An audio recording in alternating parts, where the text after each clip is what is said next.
Is there a strategy that'll help you grow your company faster? CEO Sales Strategies is an investigative business podcast for entrepreneurial people who never stop asking questions. Highly acclaimed sales revenue growth expert Doug C. Brown interviews CEOs, business owners, and professionals who serve them to uncover and share actionable tips and methods behind their bulletproof sales strategies. Topics covered on the show include their failures, struggles, secrets, and processes that help them succeed in selling millions to billions of dollars of their products and services, all with the sole aim of helping you grow your business. If you are eager to know the most effective sales secrets from the A players of the game, then the CEO Sales Strategies podcast is certainly the place to be.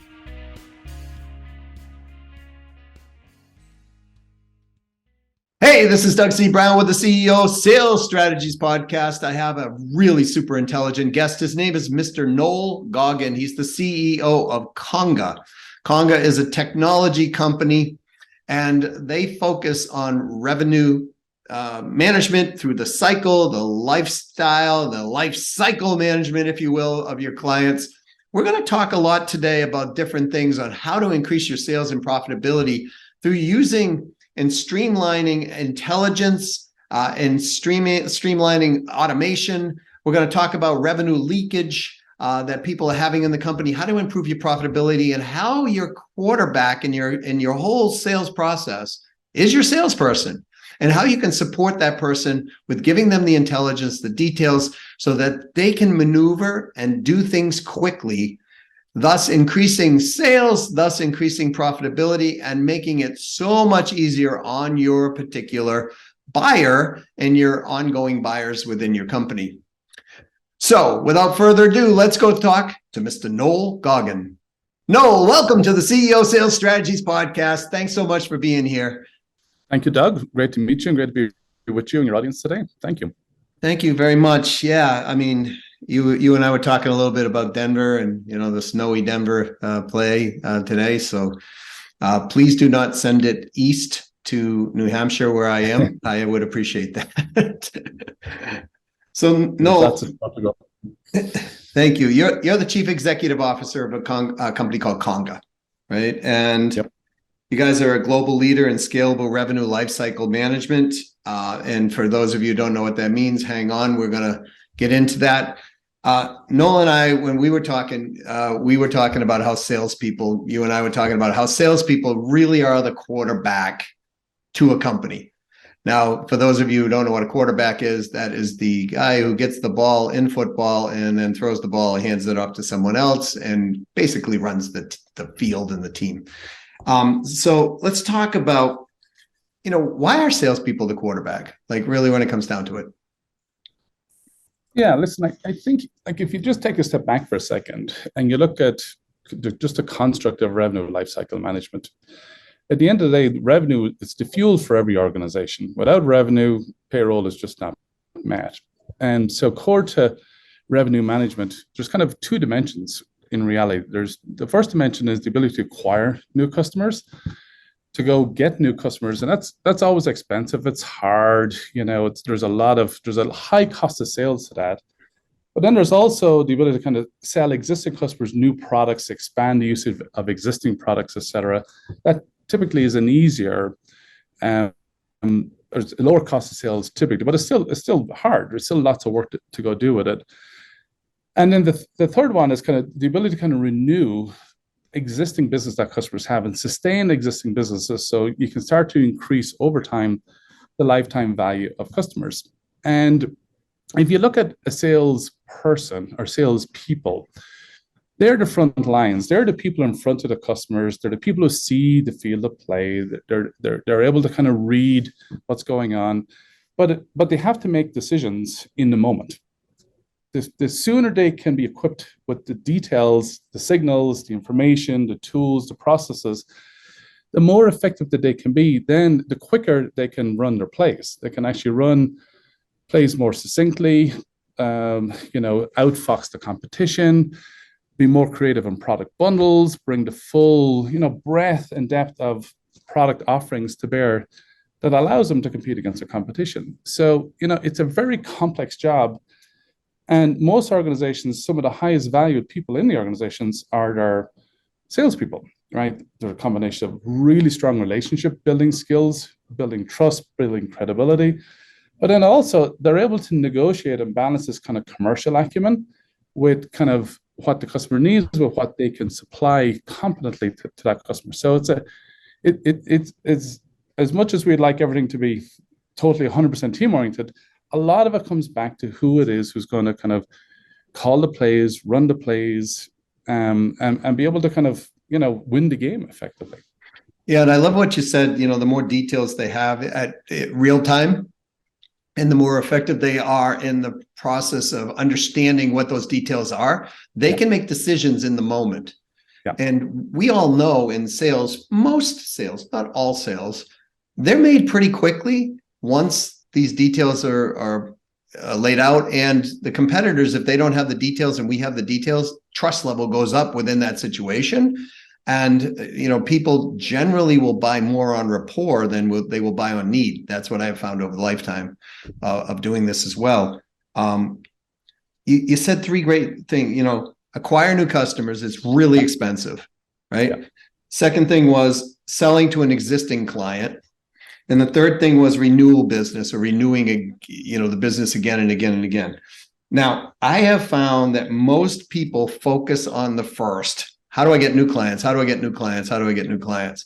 But they neglect selling to the existing base, or renewing, or getting them to buy more frequently, if you will.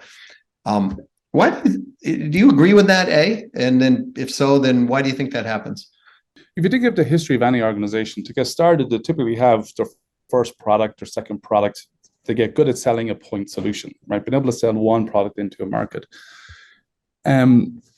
But it's a very different motion of being able to sell one product, you become an expert in the one product, versus being able to sell kind of more of a platform or a solution set that kind of goes across multiple products, whether it is in technology, whether it's in drugs, whether it's in any product that ends up being that kind of natural kind of evolution of companies happens. But what happens is oftentimes you have salespeople who become very strong domain experts, right? If I take like e-signature as an example, right? People can get very deep in understanding every use case you could do for e-signature, but to be able to sell kind of a revenue lifecycle management end-to-end process is a very different process. It's a very different sales motion. It's very different. It's a lot more personas, a lot more complex to do that. Now, the business impact of that is much higher and much broader and much higher value, both to the customer, but also to the provider. So I think that notion of transitioning from being a point solution-oriented company to being the point product company being a solution-oriented company is a really tricky transition for people to make. And I think, what's really important in that is understanding the full product set that's available, the enablement of the salespeople around how to sell all of the pieces, the configuration of the bundles that are relevant to the segments and the geographic regions that they may serve, or even through the distribution channels that they may serve, packaging that in a way that, the packaging, the pricing, the rebates, the incentive structures is set up in a way that people will kind of pull more products into their customer base is not a trivial thing to do. This is really interesting. We're speaking with Mr. Noel Goggin, Chief Executive Officer of Conga. They're at conga.com. Check them out. No, I want to dig into this a little bit, because everything you said is really scientific. Like everything that you're speaking about is methodical, laid out, scientific. It's more objective management than subjective management. And what I find a lot of times in companies, they just bring salespeople in and they're subjectively going, "Oh, nice people, nice." They can talk to people. They can do the job. No problem. Let them figure it out. I find that a huge mistake, and I find a lot of bleed that happens in there. And it's hard to streamline revenue in that process, or actually to make the sale more profitable in that type of process, because there really isn't a process. Is that kind of what your company sort of handles throughout the? Is increasing revenue, increasing profitability? Yeah, it's for sure being able to help people win more deals. So how do you win more deals? Well, you have proposals that are more fit for purpose. They're more on point. There's data science behind what's the packaging, the pricing, depending on the competitor that you're competing with, depending on the region you're working in, maybe even depending on a partner distributor you're working through, to make sure you're pricing an opportunity in a deal that's going to give you the highest probability of actually executing that deal, right? And there's science and logic to behind that. Making sure then also, when you sell that deal, that the music matches the dance. So what you sold is what was contracted, was what was invoiced to the customer. So you're able to deliver on the commitments you actually made to the customer. And in today's world, we have multiple revenue types. It could be a one-time fee for a piece of hardware. It could be recurring services to fix the hardware. It could be a software recurring service. It could be a recurring usage-based model that's on top of that as well. So there's a lot of complexity that comes with all these different revenue types that all have to be managed in a very customer-oriented way, so that the customer's not confused. They're not going through, challenges and reconciliations and rebates and so on and so forth within the business. So that's quite complex to do. I would say there's probably another element to this as well, is as companies introduce new pricing models, and the whole movement in the industry is to move to a recurring revenue model. The SaaS industry clearly has shown that there's tremendous value creation, shareholder value creation in those recurring business models because there's so much more predictability to the business. Mm-hmm. All other industries are following suit. Whatever that revenue model is, hospitality, transportation, et cetera, they're all trying to get to what is a recurring revenue model that are actually, instead of buying the hardware, you're renting the hardware, as an example. So those new revenue models also have to be introduced thoughtfully. There's a translation and education that has to go on with customers. The same in the field. Systems have to be updated so they can actually, again, sell, contract, invoice, and fulfill against those different types of models. So there's a lot of complexity to the ever-changing nature of multiple products, multiple revenue types, and multiple pricing models. The music matches the dance. I am going to use that from this point forward, with your permission. Absolutely. I love that. That is like so key. I see so many companies where it's like, the customer thinks they're buying the cha-cha and they're delivering the polka. And there's significant leakage in the sales process through that. And what I'm hearing you say loud and clear is, how do we reduce revenue leakage by bringing processes and increasing profitability by streamlining those processes through the company? Now, I have maybe this is an unfair question to ask of you, but I think you're the guy who can answer this. Why don't companies just do this anyways? Like, it's just logical. What's the impedance? Yeah, there's just a lot of complexity. When you look at kind of the end-to-end process of revenue lifecycle management, many companies will have, for example, if you're a multi-product company and you're a multi-revenue type company, as an example. So let's say your hardware software services as an example. Many cases, companies have kind of grown up over time. They have multiple ERPs in the back end and multiple billing systems in the back end. They might have billing system for recurring revenue. They might have billing systems for services. They might have billing systems for one-time products. The multiple ERPs, different ERPs have come maybe regionally through acquisitions. They might come regionally, they might come by product lines they've acquired. But typically, you have a multi-back-end infrastructure that has to come together.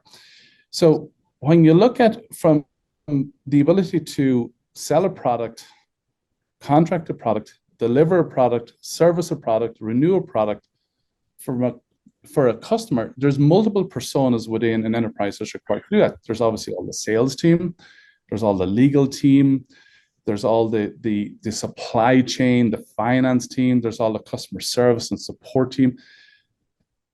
But it's a huge orchestration of all these end-to-end processes that, frankly, they are very fragmented. They're kind of bespoke.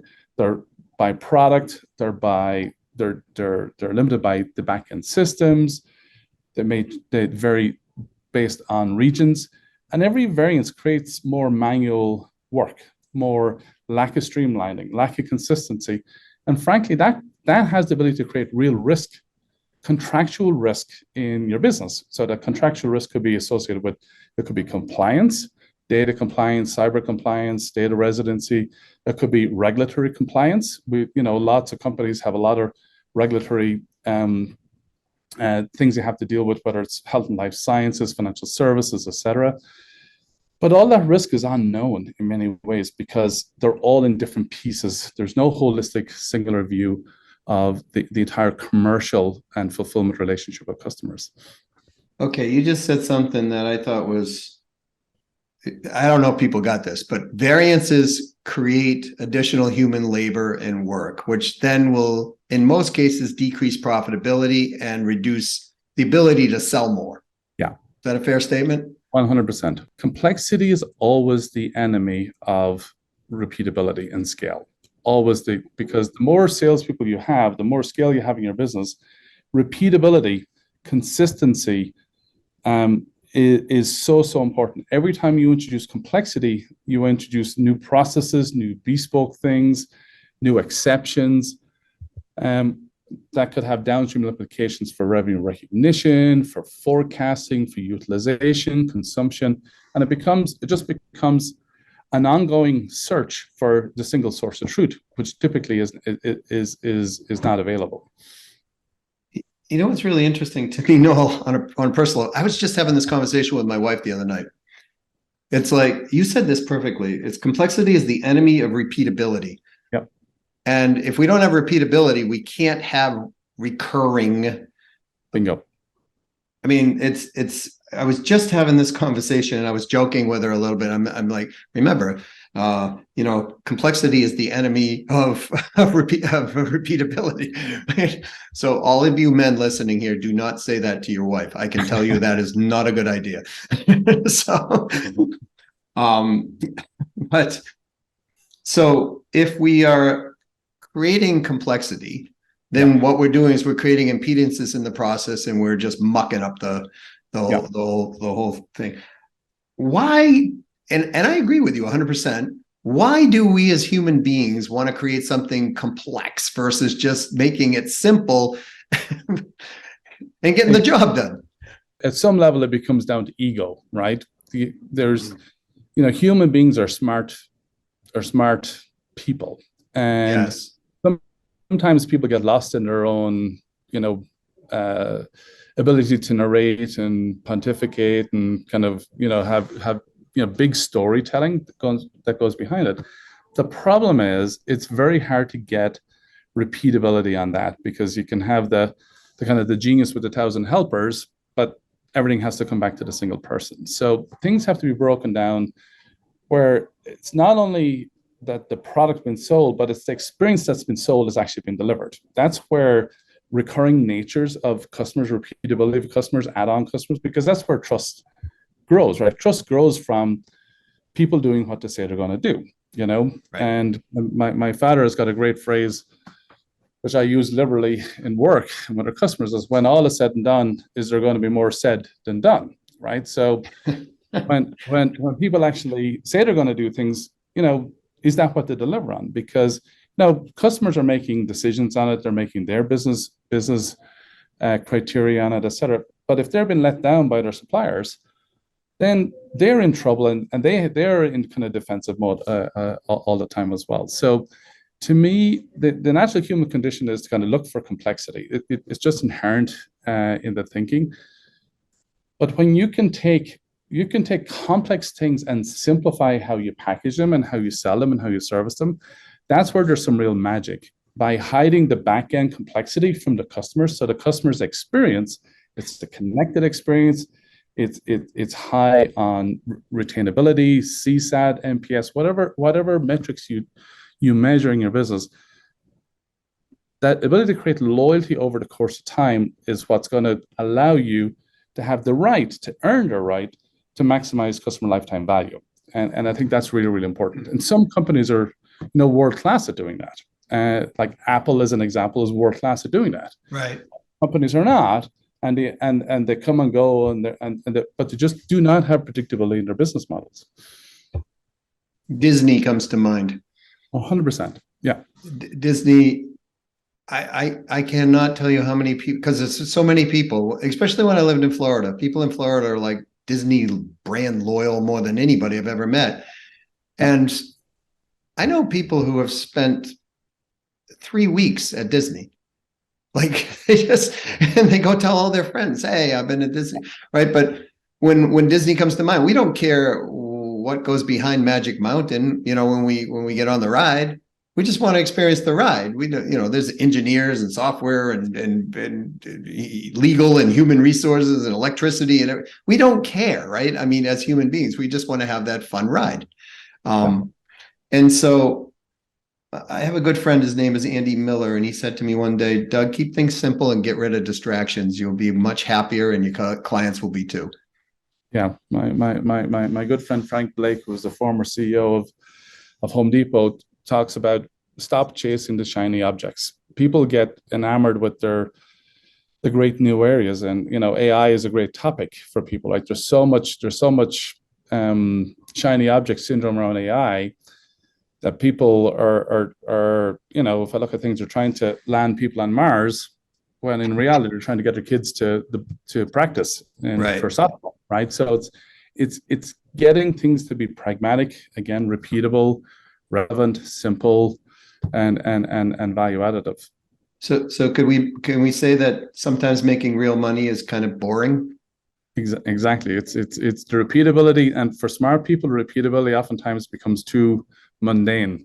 But that's good. And I think if I come back to, like, we're talking about just the quarterback in sales, right? Yeah. And so there's certain elements of sales, the processes themselves, that can be automated. So there's certain repeatable tasks that you can enable self-service around. You can look at people can look at they can configure their own products, they can do add-ons to certain products, they can do extensions to certain products. But actually equipping the customers to be able to do that themselves quicker, it speeds up the process for the customer. They don't have to necessarily go through a salesperson all the time. They understand that the dependencies, they're only going to order products that are compatible with products they have. So all those kind of rules, and they get the benefit of their pricing and their discounting tiers and everything else. That's good for a salesperson, because what it does is it gives them more capacity back into, for them to say, well, where are we going next with this customer, or a different set of customers? So this whole notion of being able to reduce the cost of sales is really, really important as companies, particularly in current climate, I think is going to be really important. But it also frees up the salespeople, particularly the smart people, that can actually kind of do kind of the more transformational kind of big deals and big expansion deals. I agree with you 100%. I do want to throw this in because I love talking to you, firstly, because every time I talk to you, it's like, oh, wow, I learned this, right? So it's, but where does it become a point that we have to be concerned about it becoming almost anti-human? Like, I'll give you an example. I went into Whole Foods the other day. My wife wanted to return a package that was bought on Amazon. Yeah. And before, you used to walk up to the counter and you say, hey, I'd like to return this. They'd help you with the return. Now it's like, go see the kiosk.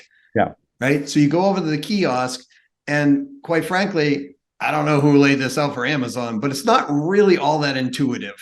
Yeah.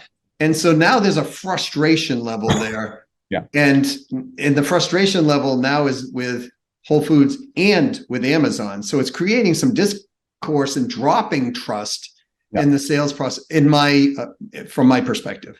Yeah. So if that's the case, then how do we prevent that from happening in our desire to automate and make things more profitable and easier for the client, but not making it more difficult? Yeah, and I think that's not an easy thing to do, because it has to start with, what's the brand experience I want to create? What's the emotional experience I want to create? What's the customer journey I want to have with our customers, right? And that customer journey has to be mapped right across the entirety of the life cycle, from sourcing, getting you interested in my brand, to having you maybe look at products, evaluate products, to maybe purchasing products, but then right through the entire fulfillment, delivery, renewal, add-ons, and maybe even offboarding at the end. You may just exit at the end.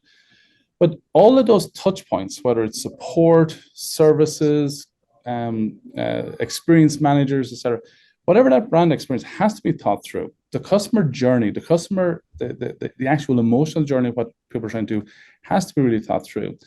Then that has to back into, frankly, into how do I deliver on that experience? I can do things that are going to be very easy to use. The data is going to be available. I can see my history as I add in new stuff. I don't have to make 15 phone calls to go do it. So the ability to kind of streamline, transparency is typically your friend in that. Usability is a massive part of it. That is not dehumanized, but it's actually allowing them to do more themselves and still have the human factor where you want to have those human factors in the experience that the people are trying to deliver for the customers. And I think if you look at retail is a great example. Right, retail, and I spent the last, I won't say how many years in retail, but we went through the whole omni-channel transformation of retail, which was kind of everybody, largely retail was store-based. You went to the store, you looked, you touched the product, you felt the product, you bought the product, and you went back and you returned it to the store if you didn't like it. But if you look at omni-channel, where it brought in kind of digital and physical, trying to, harmonize the experience and kind of bring products to life was very different. Some people did really well at that, like a Nike was exceptional, and other companies were terrible and they're out of business, right? So if I look at people like Gymboree or Pier 1 Imports or Payless Shoes, people still needed furniture. Kids still need furniture in their apartments. People still need affordable shoes, and there's still babies being born, so there's still need for clothing. Right.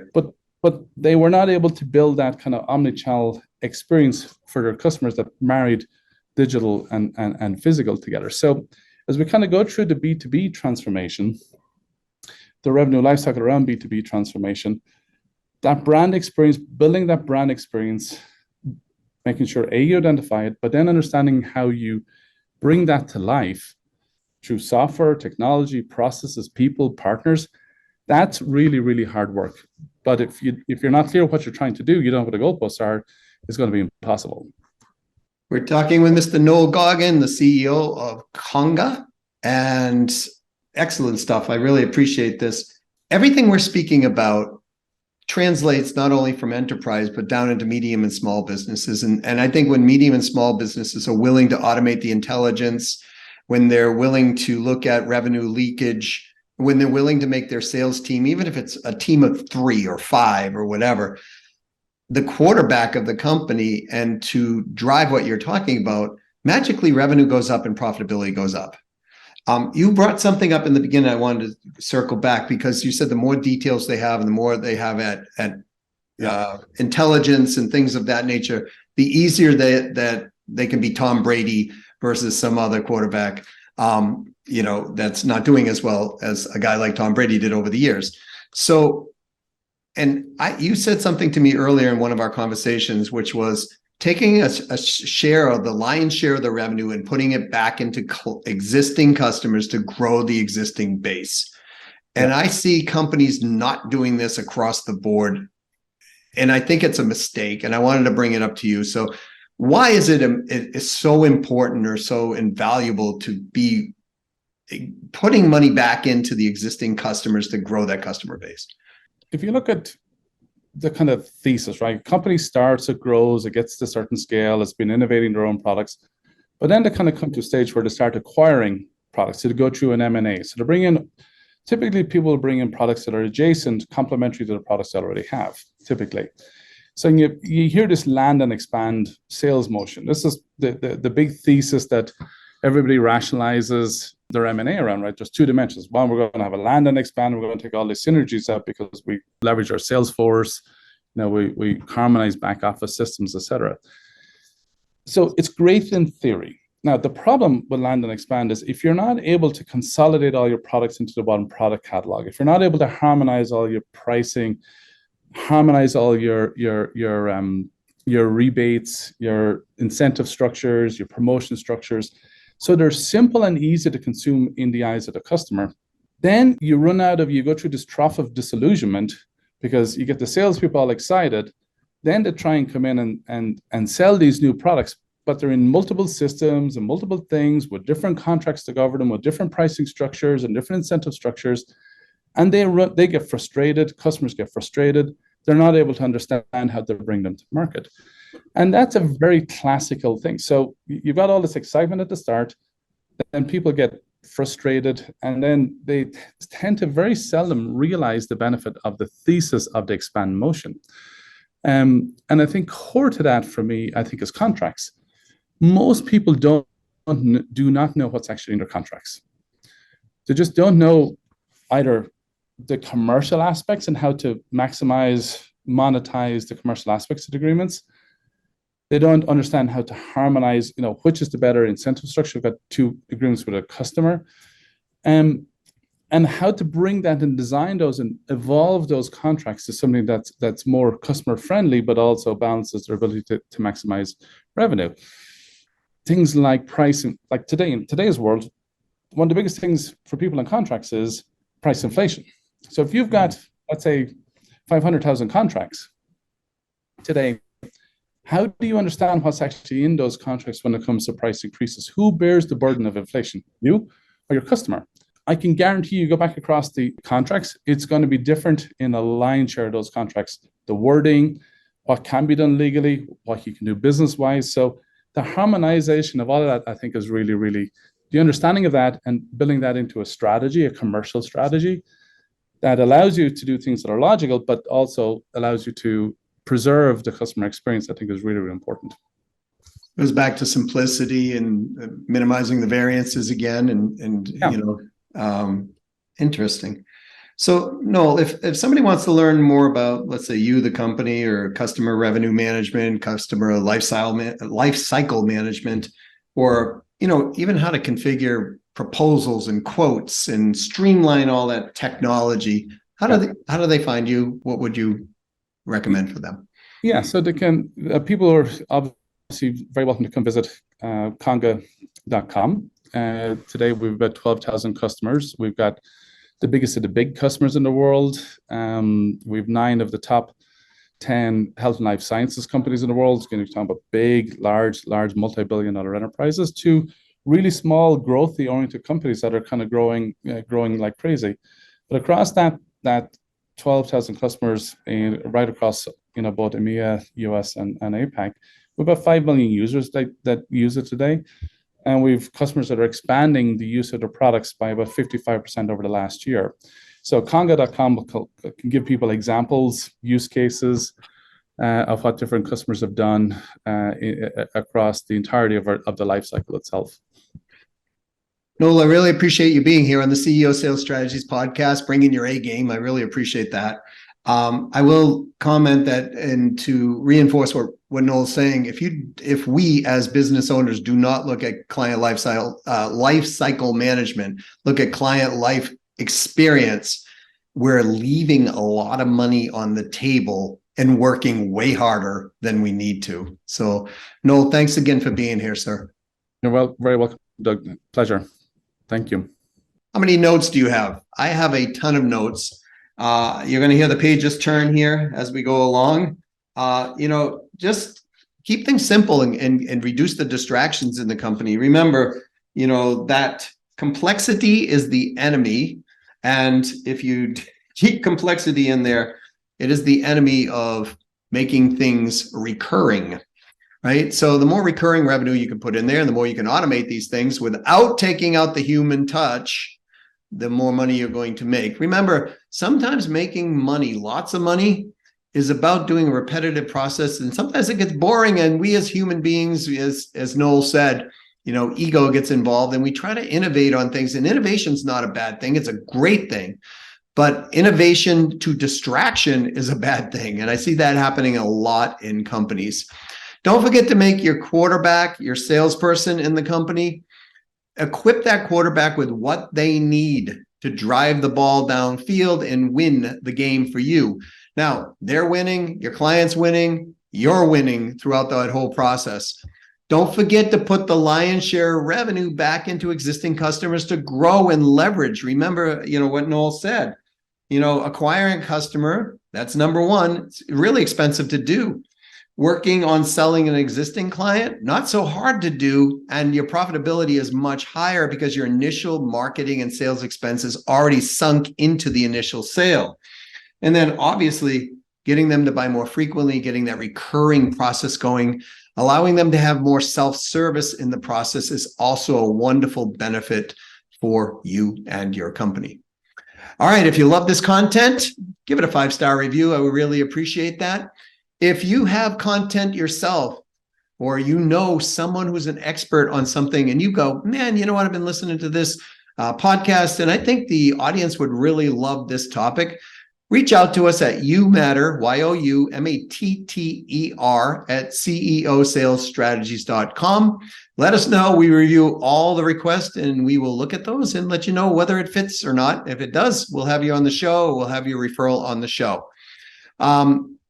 If you or yourself or you know someone who's looking to be in the top 1% of earners through selling, please reach out to me directly at doug@ceosalesstrategies.com. I'm also Doug Brown 123 on LinkedIn. We are running out a university that we have tested already twice. We're running out this university on how to create yourself or someone you know or someone wants to be a top 1% earner in selling in your industry. And we've got it down to a science. So if you're interested in that, let us know. That we are starting a waiting list for that process.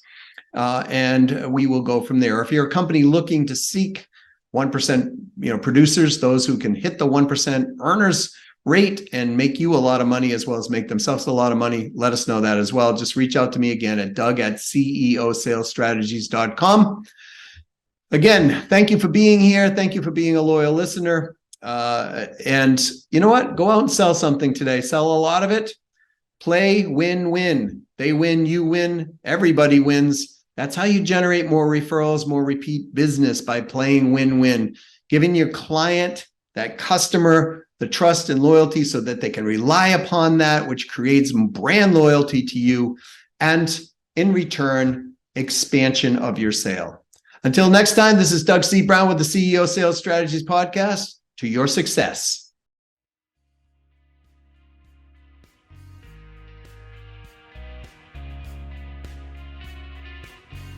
Thank you for listening to another episode of the CEO Sales Strategies Podcast. What is something that you learned that you could act on today? Don't forget to schedule it now, or it may never get forward momentum. If you find our content valuable, please leave a favorable review and let us know what you liked. Please also share this with others if the content will help them. For our show notes, other episodes, and more interesting content and resources, please visit ceosalesstrategiespodcast.com. See you soon, and to your continued success.